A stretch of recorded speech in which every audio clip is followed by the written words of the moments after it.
Hello everyone, आज के इस वीडियो में 8th ग्रेड अभ्यास पुस्तिका कक्षा 7 संस्कृत के प्रथम पाठ चतवारी धामानी का A to Z complete solution with proper explanation के साथ आपको इस वीडियो में बताया जाएगा। जैसे कि आप देख सकते हो, ये है आपका प्रथम पाठ यानी कि पाठ 1 चतवारी धामानी, और इस वीडियो में हम इस चैप्टर का complete solution with proper explanation के साथ आपको इस वीडियो में बताएंगे। तो चलिए सॉल्व करते हैं किस तरह से आपका चैप्टर दिया है। एक एक प्रश्न का उत्तर विद प्रॉपर एक्सप्लेनेशन के साथ हम देखते हैं। पहले नंबर के प्रश्न को अगर हम देखें तो यहाँ पे बहुविकल्पीय टाइप के प्रश्न हमसे पूछे हैं। प्रश्न क्रमांक 1 में कहा है जगत गुरु अस्ति। ऑप्शन में आ व सादा 4 ऑप्शन दिए हैं। देखिए करेक्ट आंसर आपका रहेगा शंकराचार्य। जगत गुरु कौन है? तो शंकराचार्य हैं, यानी कि सा नंबर का ऑप्शन शंकराचार्य हमारा सही उत्तर है।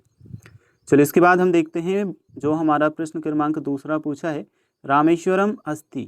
ऑप्शन आ है उत्तर दिशी, ऑप्शन ब पश्चिम दिशी, ऑप्शन सा पूर्व दिशी, ऑप्शन द दक्षिण दिशी। तो करेक्ट आंसर ऑप्शन नंबर जो आपका द है, दक्षिण दिशी, यह आपका सही उत्तर रहेगा। ठीक है, तो सेकंड नंबर के प्रश्न में आपको सही उत्तर करना है ऑप्शन नंबर जो आपका सा दिया है, दक्षिण दिशी, यह है। चलो इसके बाद हम देखते हैं जो आपके अगले प्रश्न है। प्रश्न क्रमांक 3 में हमें कुछ इस तरह से पूछा गया है, उत्तराखंड राज्य स्थापितम मठस्य नाम। ऑप्शन में हमें दिए हैं शारदा मठम, गोवर्धन मठम, ज्योतिर्मठम, श्रृंगेरी मठम। इसका सही उत्तर होगा हमारा ऑप्शन नंबर जो आपको दिया है ज्योतिर्मठम, यानी कि ऑप्शन नंबर सा आपका करेक्ट आंसर है। चलिए इसके बाद हम देखते हैं जो आपका प्रश्न है। प्रश्न क्रमांक आपको दिया गया है चौथे नंबर का, शंकराचार्येण स्थापितानि मठानि। शंकराचार्य ने कितने मठों की स्थापना की? त्रीणि यानी कि 3, बहुनी यानी कि बहुत सारे, चतवारी यानी कि 4, षट यानी कि 6। तो उत्तर करेंगे हम ऑप्शन नंबर सा, चतवारी। ठीक है, अब है हमारे पास में अगला प्रश्न। चलिए 5वें नंबर के प्रश्न को देखते हैं जो आपको नेक्स्ट पेज पर दिया गया है। इस प्रश्न में हमसे कहा है कस्मिन् राज्ये शंकराचार्येण स्थापितम मठम नास्ति। कौन से राज्य में शंकराचार्य के द्वारा स्थापित मठ नहीं है? पहला है हमारा कर्नाटक राज्य, दूसरा है उड़ीसा राज्य, तीसरा है गुजरात राज्य, चौथा है केरल राज्य। तो केरल में शंकराचार्य के द्वारा स्थापित मठ नहीं है, इसलिए ऑप्शन नंबर जो आपका है द केरल राज्य, ये आपका करेक्ट आंसर रहेगा। चलो इन प्रश्न के बाद में हम देखते हैं आपके रिक्त स्थान दिए गए हैं। छठे नंबर के रिक्त स्थान में कहा है, तो प्रश्न क्रमांक 6 हमारा आ जाता है, शंकराचार्य से तृतीय शिष्य। शंकराचार्य के तीसरे शिष्य का नाम क्या था? आंसर हम क्या करेंगे? त्रोटकाचार्य। ठीक है, तो शंकराचार्य के तीसरे शिष्य का नाम था त्रोटकाचार्य। आपको यहाँ से देख करके करना है। अगला है हमारे पास में श्रृंगेरी मठम दक्षिण दिशि तथा शारदा मठम पश्चिम दिशि अस्ति। तो ये आप पश्चिम दिशि यहाँ से देख करके लिखोगे। पश्चिम किस तरह से लिखना, देखो मैं आपको बता दूं, पा आदा सा, फिर चा मा, पश्चिम। ठीक, और इसके बाद में आपका आ जाएगा देसी। बाकी यहाँ पे लिखा है, आपको अगर यहाँ से समझ नहीं आ रहा तो पा है, सा है, आधा चा है, और फिर माँ है, पश्चिम देसी। ठीक है, चलो इसके बाद हम देखते हैं जो आपका अगला प्रश्न है, शंकराचार्य चतवारी मठानी स्थापितानी। शंकराचार्य ने कितने मठों की स्थापना की? तो चतवारी, यानी कि आंसर आपका होगा मठानी। शंकराचार्य ने 4 मठों की स्थापना की, मठानी का मतलब मठ। नेक्स्ट है हमारे पास 9वें नंबर का प्रश्न, चतवारी इति पदस्य पुल्लिंगो शब्द चतवारः भक्ति। तो आंसर हमारा इस प्रश्न के उत्तर में होगा चतवारः। इसके बाद है क्वेश्चन नंबर 10 हमें दिया है, पश्यन्तु इति पदे बहुवचनम अस्ति। पश्यन्ति में हमारा क्या है? बहुवचन है, तो आंसर हम करेंगे इसमें बहुवचनम। चलो एक पदेन के प्रश्न हमें दिए गए हैं, इन प्रश्नों को हम समझते हैं किस तरह से आपके प्रश्न हैं और क्या आपके उत्तर रहेंगे। तो सबसे पहले हमें प्रश्न पूछा है क्वेश्चन नंबर 11, हस्तमालिकस्य गुरु नाम किम। हस्तमाल के गुरु का नाम क्या था? तो शंकराचार्य था हस्तमाल के गुरु का नाम, इसलिए हमने आंसर में किया है शंकराचार्य है। अब है हमारे पास क्वेश्चन नंबर 12, शंकराचार्य कति शिष्याः सन्ति। शंकराचार्य के कितने शिष्य थे? तो शंकराचार्य के टोटल 4 शिष्य थे, इसलिए संस्कृत में हमने लिखा है चत्वारः, क्योंकि 4 को संस्कृत में कहते हैं चत्वारः। नेक्स्ट है हमारे पास 13वें नंबर का प्रश्न, चलिए इसे हम देखते हैं, पूर्व दिशा प्रसिद्ध मठस्य नाम किम। पूर्व दिशा के प्रसिद्ध मठ का नाम क्या है? तो पूर्व दिशा में जो प्रसिद्ध मठ है उसका नाम है गोवर्धन मठम। तो आंसर आपका क्या होगा? गोवर्धन मठ। चलो नेक्स्ट है हमारे पास 14वें नंबर का प्रश्न। इस प्रश्न को समझते हैं, कुछ इस तरह से आपको दिया है, उड़ीसा राज्य का पुरी अस्ति। उड़ीसा राज्य में कौन सी पुरी है? तो उड़ीसा राज्य में जगन्नाथपुरी है। 14वें नंबर के प्रश्न का उत्तर आएगा जगन्नाथपुरी।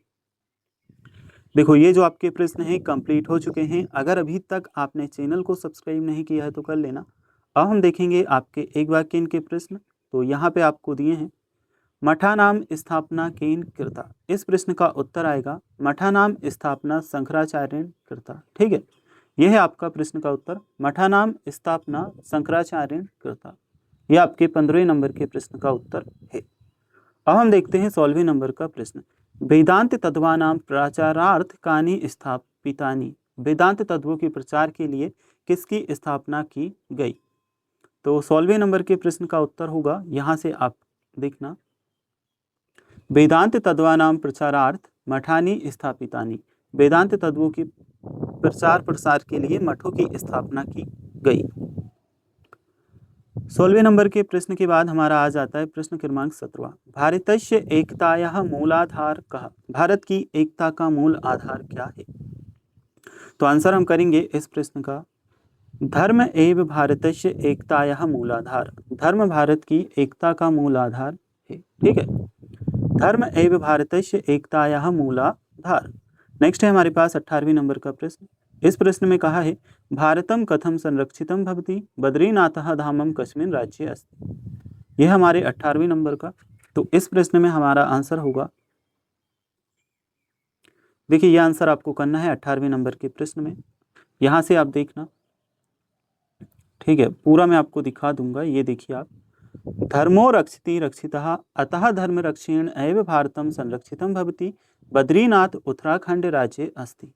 ठीक है, धर्मो रक्षति रक्षितः अतः धर्म रक्षेण एव भारतम संरक्षितम भवति, बद्रीनाथ उत्तराखंड राज्ये अस्ति। भारत किस प्रकार से संरक्षित है। तो भारत धर्म की रक्षा करके और संरक्षित है, क्योंकि धर्म ही हमारी रक्षा करता है। इसके बाद बद्रीनाथ धाम किस राज्य में है। तो बद्रीनाथ धाम उत्तराखंड राज्य में है। ये दोनों हमने यहाँ पे बताया।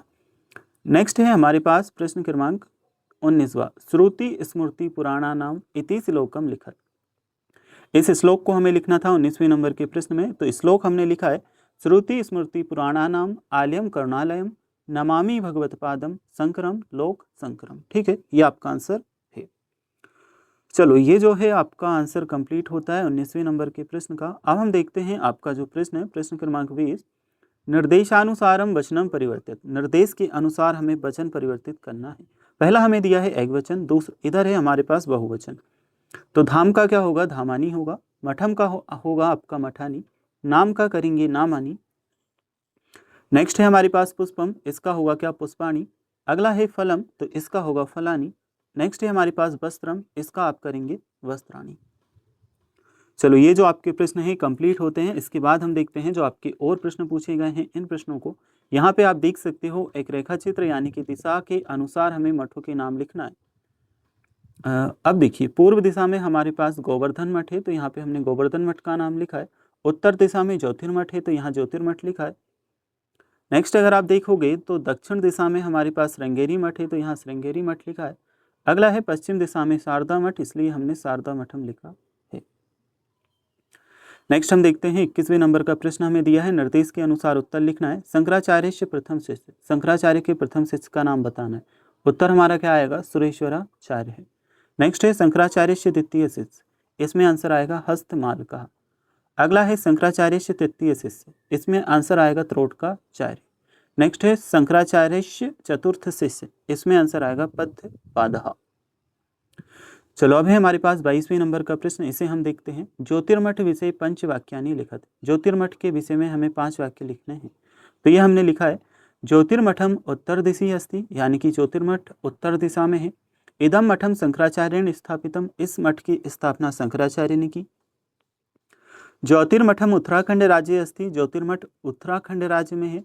इदम मठम बद्रीनाथ स्थितम अस्ति, इस मठ में बद्रीनाथ स्थित है। धर्म रक्षणार्थम अस्य मठस्य स्थापना अभवत, धर्म की रक्षा के लिए इस मठ की स्थापना की गई। चलो अब है हमारे पास में प्रश्न क्रमांक 23वां, इसे हम देखेंगे। वर्तमान समय ज्योतिर्मठे उत्पन्न परिस्थिति नाम निराकरण विषय पंचवाक्यानि लिखत। वर्तमान समय में ज्योतिर्मठ में क्या परिस्थितियां उत्पन्न हैं। ठीक है, उनके निराकरण के लिए हमें 5 वाक्य लिखने हैं। तो 23वें नंबर के प्रश्न का उत्तर आप यहाँ से देखना, मैं आपको बताता हूँ आंसर। ये देखिए, मठस्य व्यवस्थापनस्य पुनरावलोकन करणीयम, आर्थिक संकटस्य निवारणाय वित्तीय प्रबंधनम करणीयम, उचित निर्माण कार्यम स्वीकरणाय कार्यपरिषद स्थापना करणीया, सर्वेषु कार्येषु पारदर्शितायाः वृद्धि करणीया, संबंधानां सुधारणाय शीघ्र पद्धति स्थापनीय। तो ये 23वां प्रश्न भी आपका कंप्लीट हो जाता है। टोटल आपको 23 ही प्रश्न दिए थे जिन्हें हम कंप्लीट कर चुके हैं। इसके बाद अगर आपका जो नेक्स्ट चैप्टर दिया है उसका आंसर आपको देखना है, आप हमारे चैनल के प्लेलिस्ट में जा करके या स्क्रीन पे जो आपको वीडियो दिखाई दे रही है उस पर क्लिक करके देख सकते हैं।